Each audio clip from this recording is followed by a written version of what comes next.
দেখো বন্ধুরা বেরিয়ে পড়েছি, চললাম।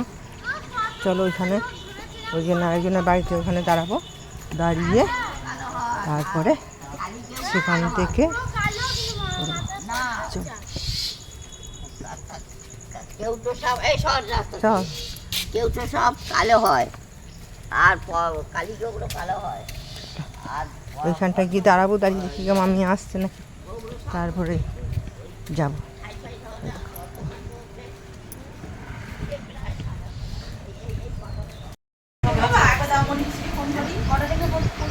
দিদিমণিকে ভালো করে তুলে নি,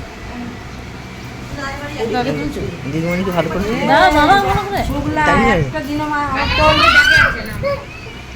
তুমি ভালো করে বলবে, তবে তো ভালো করে তুলবো, সুন্দর করে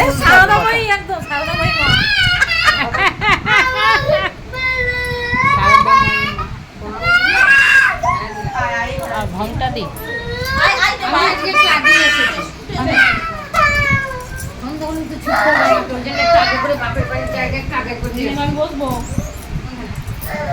বাপের বাড়ি বলে কথা, তাই না?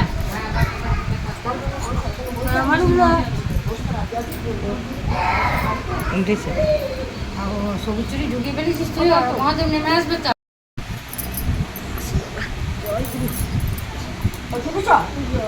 দাঁড়ান কাপড়টাকে কুচিয়ে পড়া না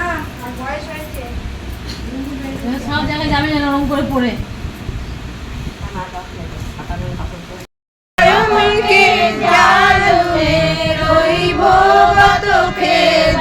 জগত জীব ভর মত ফিরে নিত চারো খানি, জ্ঞানী যোগী পিল রহে সব মন কি ধানি, ভাগ জगा मेरा अधिका मिले सब दुआई।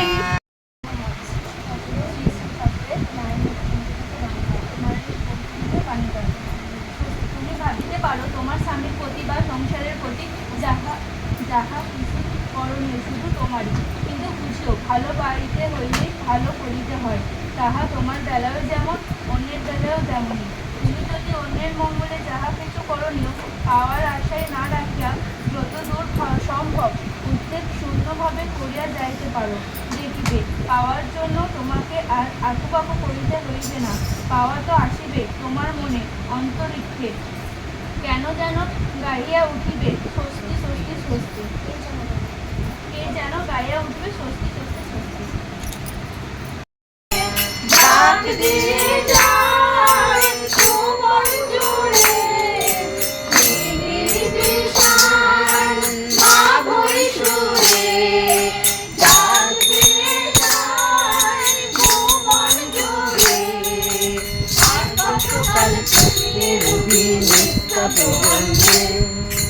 আর কত কাল বনে রবি বন্ধে জাগায় বনে গো তোরা জাগনা ওরে, জয় দে রে তোরা জয় দে জয় দে জয় দে, পরম পিতার নামে জয় দে রে।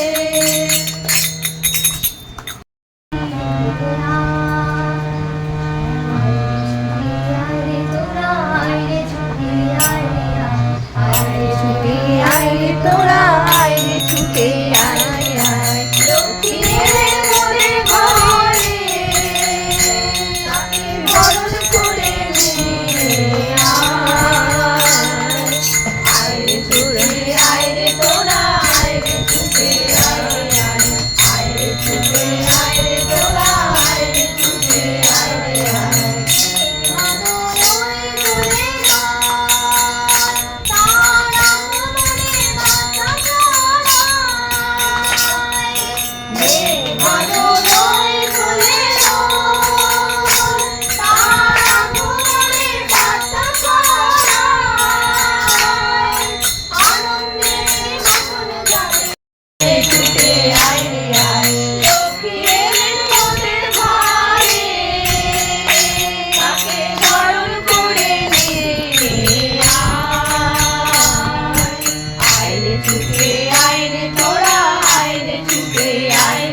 আয় রে ছুটে আয় রে তোরা, আয় রে ছুটে আয় রে আয়।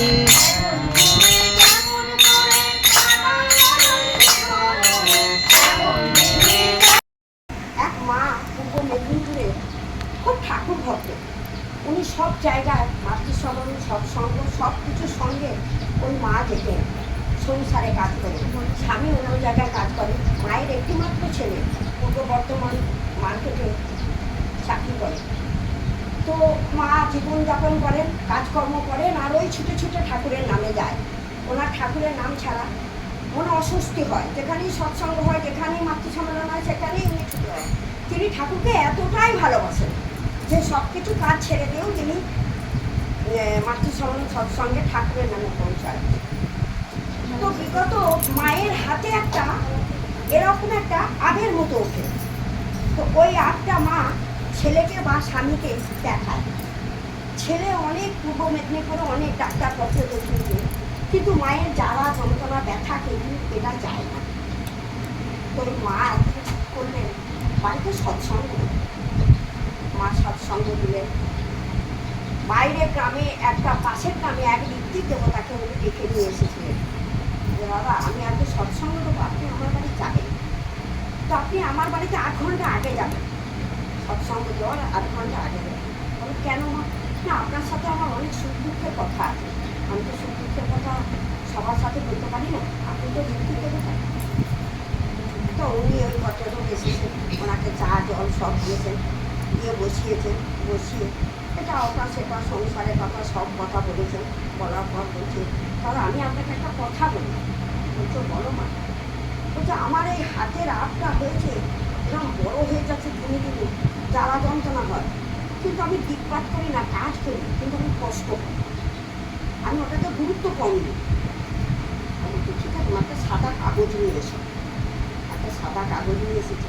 ওই ঋত্বিক দেবতা কিন্তু ওই কাগজটা একটু মরমের নাম লিখে দিয়েছে, দিয়ে কাগজটি ভাঁজ করে মাকে দিয়েছে। কিন্তু ওই মা বুঝতেই পারুক বা বুঝতে পেরেও কোনো কিছু করেননি, সেটা কিন্তু ঋত্বিক দেবতাও বুঝতে পারেনি। তো কাপড় বলেছে মা এইটা তুমি দুবেলা ফোলাবে আর নাম করবে। তাই বলছে নাম চলছে, তো নামের গুণে কি হয় সেটা বোঝাতে চেয়েছে নিশ্চয়। তো বলছে দুবেলা লাগাবে আর মা নাম করবে, দুবেলা লাগাবে আর নাম করবে। উনি দুবেলা নিয়ম করে আঁচলে বেঁধে রেখেছিলেন। আঁচল থেকে খুলে আর ওই কাগজটা বোলায় আর নাম করে, কাগজটা বোলায় আর নাম করে। 2 মাস পরে ছেলে বাড়ি এসেছে। মায়ের আপনি কিন্তু ভালো হয়ে গেছে। 2 মাস পরে ছেলে যখন বাড়ি এসেছে, বলতো মা তুমি কেমন আছো, তোমার হাতের ব্যথাটা কেমন আছে? বলছে একদম পুরো সেরে গেছে, পুরো সামনে। তো ঋত্বিক দেবতা একটু ওষুধ দিয়ে গেছিল জানিস। ছেলে মাকে বলছে মা তোমার ওষুধটা দেখাও তো। মা আঁচল থেকে খুঁজে বলছে তোমার ওষুধ দেখাতে বলছে, তুমি আঁচল থেকে কী খুঁজছো? বলছে তো এই ওষুধটা থেকে দেখাবে। কাগজটা কিন্তু ভাঁজ করে ছিঁড়ে গেছে। 2 মাস আগেকার কাগজ, উনি খুলেছেন, চান করেছেন, রেখে দিতেন, আবার খুলে রেখেছেন। ছেলেটা তখন ওই কাগজটা দেখে বলছে মা তুমি এইটাকে ওষুধ বলছো? দেখি তো খুলে। খুলে দেখেছে একটা ওষুধের নাম নেই। তখন সেটা হাউ হাউ করে কেঁদে বলে মাকে দেখে বলছো মা তুমি তো মিরাক্কেল করে ফেলেছো মা। নামের গুণে তোমার আপটা আজকে দুনিয়া থেকে চলে গেল। তাহলে নামের গুণে সব কিছু হয়, তাই তো? আমরা ঠাকুরকে ডাকতে জানি না, ভালোবাসতে জানি না, তাই সবাই ঠাকুরের নাম করবে। বলতো বারে বারে জপ নাম দেহের ভিতরে, তাই সবাই ঠাকুরের নাম নিয়ে বাঁচবেন। দুনিয়ায় যা ভয়াবহ দেহ প্রতিদিন যা আসছে, যা রোগ বালাই আগা দিকে করছে, কিন্তু ঠাকুরের উদ্ধার করবে। ঠাকুর ছাড়া কিন্তু কিছু নয়। কারণ আমি আমার জীবন দিয়ে দেখেছি, আমার জীবন কিন্তু তলিয়ে যেত। 18 বছর বিয়ে হয়েছে, 4 বছর সংসার করছি, 23 বছর জ্বালা। বীরেন্দ্র কিশোর ভট্টাচার্য তার কাছে গিয়ে রোগ জিজ্ঞাসা করলেন। গলার আওয়াজ শুনে ঠাকুর তার ঘর থেকে জিজ্ঞাসা করলেন, বড় বউ কে এসেছে রে? বড়মা বললেন, ধীরেন এসেছে। চিকিৎসান্তের বড়মা বললেন, ধীরেন তুই যখন ঠাকুর প্রাণ করতে যাবি, তখন যদি ঠাকুর জিজ্ঞাসা করেন কে এসেছেন, বলবি বড়মাকে প্রাণ করতে এসেছিলাম। আমার হাড় ভাঙার কথা বলবি না, তিনি শুনলে মনে কষ্ট পাবেন, ভীষণ চঞ্চল হয়ে যাবে। উঠবেন। পতিতে খুশি রাখার কি ব্যাকুলতা। বড় মা বয়স সন্ধ্যেকালে চৌকিতে বসে পা ছড়িয়ে রান্না করতেন। একদিন কড়াই নামাতে গিয়ে পা পুড়িয়ে ফেললেন, কিন্তু ঠাকুর শুনলে অস্থির হবেন তাই। বড় মা ঠাকুরকে জানালেন না। একবার বড় মা জানুর উপরে বিষাক্ত দুটি ঘা পাশাপাশি দুটি কার্বাঙ্গলের সৃষ্টি হয়েছে। দুর্বিসহ তার যন্ত্রণা। অজ্ঞান করার পদ্ধতি তখন না থাকায় ডাক্তাররা সজ্ঞান অবস্থায় অপারেশন করলেন। বড় মারাটিও করলেন না, সব কষ্ট যন্ত্রণা নীরবে সহ করলেন। নীরব নিথর দেহটি পড়ে রইল বিছানায়। উঠে দাঁড়ানো তো দূরের কথা, নড়াচড়া করার বোধ শক্তিও নেই তার। এমন সময় স্বামী শ্রী শ্রী ঠাকুর আবদার করে বললেন, বড় বউ, ডাক্তাররা যত যত্ন করে, এত কষ্ট করে তোমার অপারেশন করলো, তুমি আজ তাদের নিজের হাতে 4টি ঘি ভাত রান্না করে খাওয়াবে না? কি অদ্ভুত আবদার! সুতৃপ্ত যন্ত্রণার দিশেহারা পাগল প্রায় রোগিণী শরীরটাকে ঘষ্টাতে বোন মতো টেনে হেঁচড়ে স্বামীর নির্দেশ পালন করলেন। সূত্র: জয়তু মেয়ে জননী।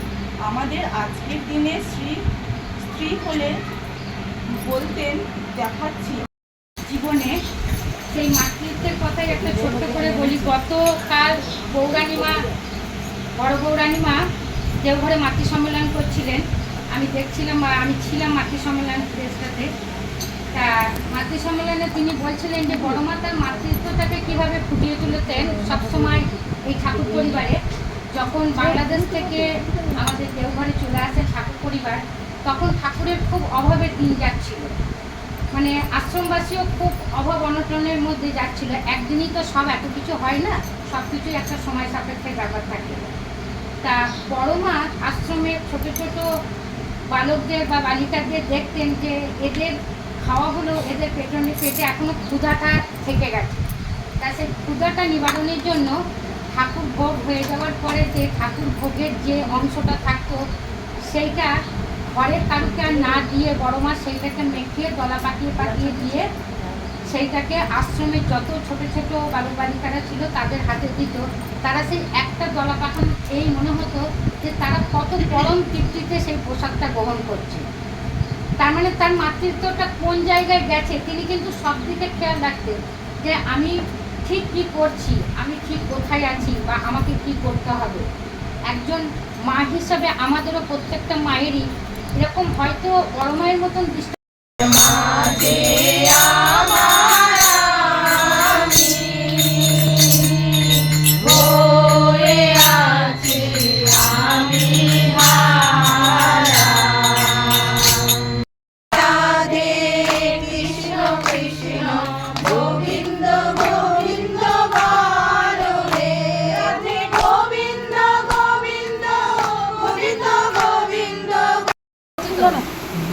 আমি যাচ্ছেন তো কাটতে